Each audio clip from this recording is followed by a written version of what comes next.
Fala pessoal, eu sou Mauro, economista do Porquê. Começa agora mais um episódio do Economista em Tudo.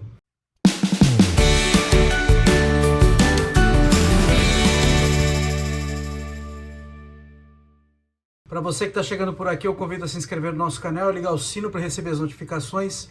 Toda semana 2 vídeos novos e também dar uma olhada no nosso site www.porquê.com.br, que tem bastante conteúdo escrito lá. Semana muito agitada, né? Teve a eleição americana, a definição da eleição americana, e aqui no Brasil o Copom, né, o Comitê de Política Monetária, resolveu aumentar essas coisas. As coisas têm alguma conexão, mas não é uma conexão direta, já estava agendada a reunião, e aí teve, por causa dessa inflação alta, teve um aumento substancial na taxa de juros aqui no Brasil, na taxa de juros básica, né? E além disso, todas essas discussões em cima de ajuste fiscal aqui no Brasil, regras fiscais mais duras, corte de gasto do lado do governo, ainda muito do lado da discussão, muito preliminar, mas uma coisa bastante importante para a gente ficar acompanhando, tá? Então, em primeiro lugar, a eleição americana estava meio 50-50 quando você olhava nas pesquisas, não estava muito claro o que ia acontecer. Mas o Trump acabou ganhando a eleição, e a gente tinha comentado na semana passada que o Trump, ainda que estivesse super apertado, o Trump já vinha ganhando força nas pesquisas nas últimas semanas, tá? E isso estava influenciando o dólar no mundo inteiro. O dólar estava se fortalecendo em relação a outras moedas, tá? E o que estava acontecendo lá? A expectativa do Trump ganhar, e essas políticas de, por exemplo, de restrição a comércio internacional com tarifas, restrição à imigração, potencialmente subindo custos lá na economia americana e apertando ali a inflação de curto prazo. Então, com isso, o Fed não conseguiria baixar os juros de maneira muito rápida, o Fed, o Banco Central americano, e isso aí, a perspectiva de juros mais altos também significa a economia americana atraindo recursos do resto do mundo e fortalecendo o dólar como consequência, né? Então toda essa perspectiva de esses ganhos que o Trump estava apontando nas pesquisas já estavam meio que sinalizando, e a hora que aconteceu de fato, aí o dólar subiu bastante, né? Aqui no Brasil a gente viu um aumento grande no dólar quando a notícia se sacramentou, né, a vitória ali do Trump. Mas foi uma coisa meio de vida curta ali, né? Agora que passa o tempo, as outras coisas que afetam o dólar acabam impactando também. Mas dá para ver um efeito bem claramente ali, a hora que a notícia aparece, né? Ela fica claro que o Trump ia ganhar a eleição, um impacto no dólar, e o dólar se fortaleceu, na verdade, contra muitas moedas do mundo, inclusive o real. Mas só que aqui no Brasil, o que acontece é que, a partir de que é só uma coisa que afeta o dólar, o tempo vai passando e outras coisas afetam o dólar, e o dólar flutuar de novo, tá? Então, eu não diria que foi um impacto muito grande, tá? É lógico, da perspectiva do país, que está com inflação mais ou menos alta aqui no Brasil a inflação está rodando em 12 meses na faixa de 4,75%, e se você olha a meta do Banco Central, é 3%, né, numa janela de 12 meses, com 1,5% de tolerância para cima e para baixo, tá? O teto do intervalo de tolerância é 4,5%, a inflação está acima do teto do intervalo de tolerância, tá? A inflação de 12 meses. Então, assim, é mais uma coisa que pressiona a inflação, mas também não vai ser, como eu estava dizendo, não vai ser aquela coisa tão relevante assim para puxar a inflação, porque ficou claro que foi um efeito bastante de curto prazo, tá? Os movimentos do dólar, e esse movimento do dólar, quando a gente olha uma janela mais de longo prazo, a gente vê isso acontecendo já há algum tempo, desde o começo do ano, tá? E está muito mais puxado por uma conjuntura local do que por uma conjuntura internacional. E isso aí tem a ver com o lado fiscal da economia brasileira. Por que o dólar ele acaba impactando, no fim das contas, a inflação? Porque quando o dólar sobe, o preço dos produtos importados também sobe em reais, tá? Então pensa que o preço do produto importado, sei lá, de uma garrafa de vinho, tá, $10. Se o dólar sobe e o preço em dólar está constante, o preço em real vai subir, tá? Então isso aí já vai na veia. Produtos importados, insumos importados também sobem, isso acaba sendo transferido aqui para o produto final aqui no Brasil, tá? E além disso, o preço dos produtos exportados também sobe, tá? Por quê? Porque o exportador começa a ganhar mais vendendo lá fora e recebendo em dólar, que consegue mais reais agora, do que aqui dentro.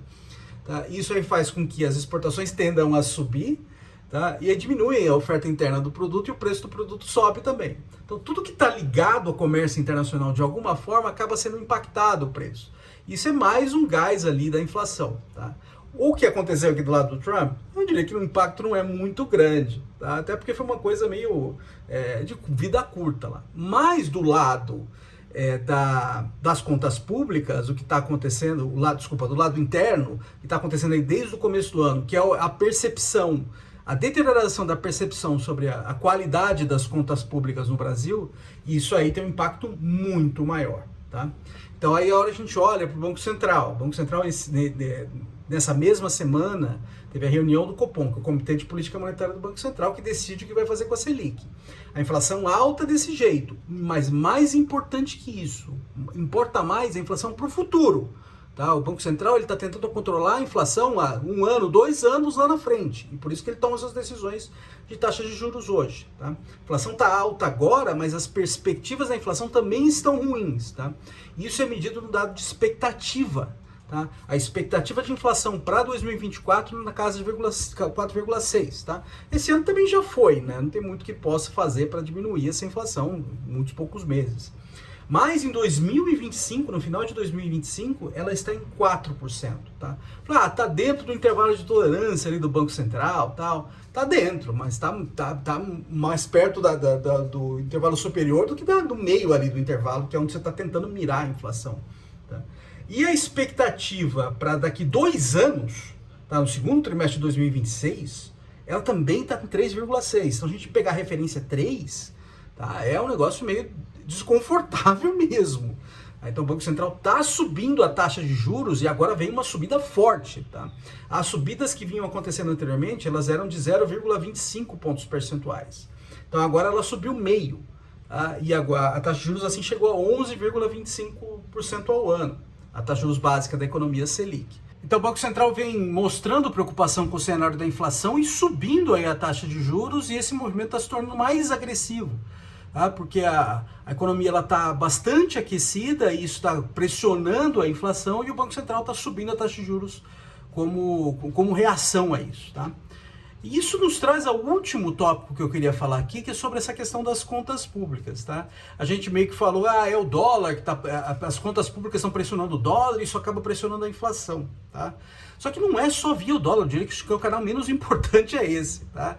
O que as contas públicas ajudam, contas públicas minimamente arrumadas, é você controlar as expectativas de inflação, porque você afasta aqueles cenários perigosíssimos ali do governo entrar num desespero, porque as contas públicas estão completamente fora de controle, e assim, começar a imprimir dinheiro, e com isso trazer uma inflação super alta.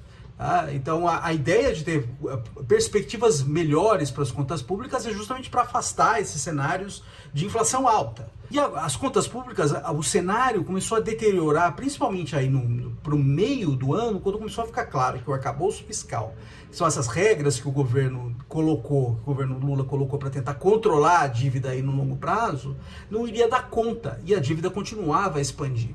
Tá? Então ficou claro que precisava algo a mais.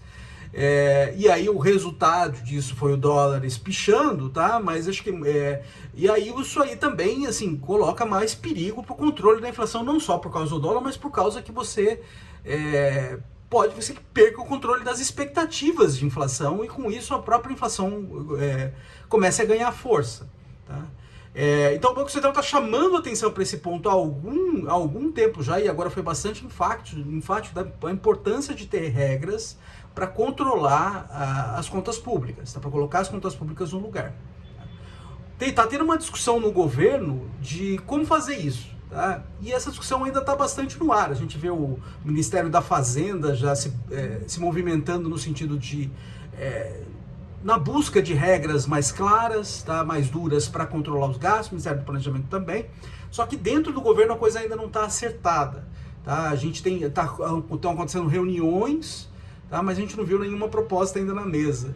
Tá? Eu acho que seria bastante importante a gente acompanhar isso, porque isso é relevante, acho que para o controle das contas públicas e para o controle da inflação no longo prazo. Tá? É isso aí, pessoal. Muito obrigado por ter assistido o vídeo. A gente volta a conversar mais na semana que vem. Dê uma olhada no nosso canal, tem bastante conteúdo escrito lá. O endereço é www.porquê.com.br. A gente também tá nas redes sociais, tá aqui no YouTube, no Facebook, no Instagram e no Twitter. E é isso aí, até semana que vem. Um abraço.